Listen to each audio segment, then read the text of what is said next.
Well, hello everybody and welcome back to She Plans here on YouTube. This week we are going to be doing our second video in a three-part series, and we are going to be focusing on designing our ideal month and quarter. Our first overhead video.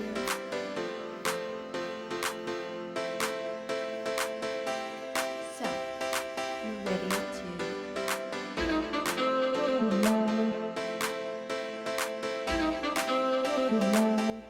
So, last week we discussed and went through the exercises of designing your ideal week. This was kind of the end result of the work that I did, creating my ideal daily schedule for my work days. And then I broke down my work tasks into two different ideal weeks. So depending on what my focus is that week, I have two different ideal weeks.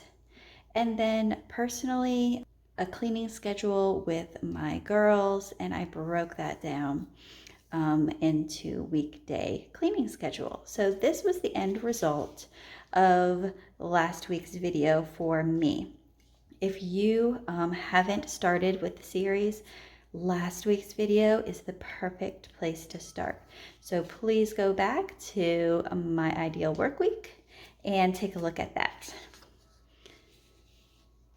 So just like last week, I wanted to show you kind of what the end result, the goal of what we are working towards today.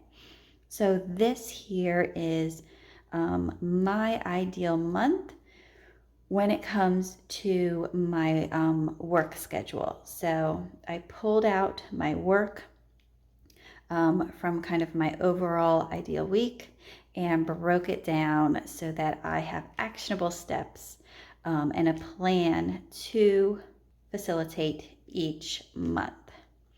So how did we get here? Let's go through the steps. Okay, so the first steps that I went through is just like in our video last week, we brainstormed all of the tasks and responsibilities that we have assigned to us. And then we were able to categorize by week what we want to get done from those lists. Now that list also included things that we have to do monthly, things that we have to do annually, even 3 to 6 months, tasks that we have on our plate. So the perfect place to start are these worksheets, which is your ideal month per category. Now I just printed out 3 of the categories. I have family, personal, and home here. And then it is broken down into 4 weeks so that you can take that list that you created last week in the last video, and you can create your ideal month, inputting all of those tasks that you brainstormed into this grid. Now what I like to do is then create an ideal month per category. And then you can compile those all together at the end if you'd like. I personally like to keep them separate because in my ideal week, which is where all the work actually gets done, these categories are already put into my day. So when I have allocated time for these categories to get done during my day, I can then pull this out and see exactly what I have assigned myself for that day. So that is step 1, is to take that brainstorming list, the tasks and responsibilities that we did last week, and take those monthly, 3-month, 6-month, annual things and put them here on its own sheet per category. Okay, so now once you are ready to look at each category on its own.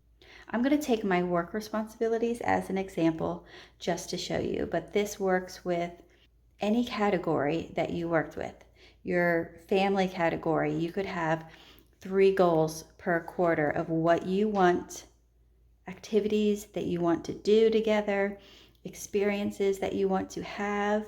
This section right here is your overall goal per goal. What is it that you are trying to accomplish? So if we're looking at family, we aren't trying to accomplish a trip to Disney World. That is how we're going to get something done, but we are trying to create memories together, create time together, slow down and relax together. And the way that we're going to do it is we're going to have a trip to Disney World, that sort of thing. So this area for your goal is where you want to go, what you actually want out of this goal. And then this area is what you need to do this quarter to make progress on it. So for each category that you have broken down, at the beginning of each quarter, you will then come up with some goals to make these things happen. Now, I've created this sheet if you have 3 goals. And then you have another worksheet here if you have 4 goals.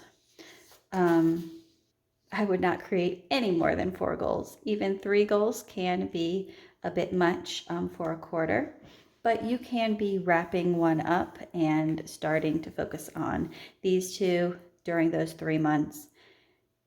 So then this worksheet gives you the space to do that. So that is step 2, and that is creating your ideal quarter. Per category, family, home, work, what does your ideal quarter look like? What would you like to happen that quarter if everything ends up the way you want it? And then how are you going to get there? So then from this information, you are going to pull out this worksheet each month. Now this worksheet has 4 areas, so that if you do those 4 goals per quarter, so you'll just title these areas yourself up here, and then each week for this area, this goal, what are you going to be doing to work towards that goal? So week 1, 2, 3, and 4 of the month, what actions will you be taking to fulfill this goal that you already outlined here on these worksheets? So this is creating your ideal month because you already have your goals in mind of what you're working towards. Then you're going to be looking each week on what you're going to do, the action steps you're going to take to make this goal happen. Now, this is a perfect place to write down kind of sub goals. So let's say in business, I have a sales goal of some sort for the quarter, a quarterly sales goal. I would break it down here as to what my monthly sales goal is. So I'm still working towards this big quarterly goal, but this smaller goal is how I'm getting there. So like I said, this is my end result. And I have, this is how I break mine down for business because I have what's going live. I want to know exactly what customers are seeing each week. And then these are my 3 categories. So this is the work that I have to do, usually to make this happen, like a few weeks out. I have to do the work here to get this to happen. So it's off a little bit to get my work in. So we were able to create this and know that we are not overscheduling ourselves because we created this. So this here, if I am creating content this week, I clearly see how many hours a week I have available to do that. So if I need to create content, I need that to fit into my week, which is where the actual work happens, right? So you've created your structure and your boundaries with last week's exercise. Now you are filling in that structure with the work that you know will fit into that structure. So this worksheet works wonders because you are not overcommitting yourself with this worksheet, because you've already created those boundaries in the last exercise. Now, I have all of these worksheets available. I've created monthly worksheets for the entire year of 2022. I also have November and December of this year if you want to get a head start on that. I'm going to put a link below for a link to all of these worksheets. It includes the work that we did here, and then it also includes our next video, which brings it back to our day. So it includes the worksheets for that as well. So I hope this was helpful. It was more of a quick video of creating your ideal month, because all of the work, all of the hard work happened last week. And because of that, we get to reap the rewards and design our ideal month pretty easily and quickly. So if you have any questions on this ideal month plan, please list them below. I always look at the comments and try to answer you. And once again, if you like this video, if you are excited to see more, please like it and subscribe. Have a great one, and we'll see you again next week.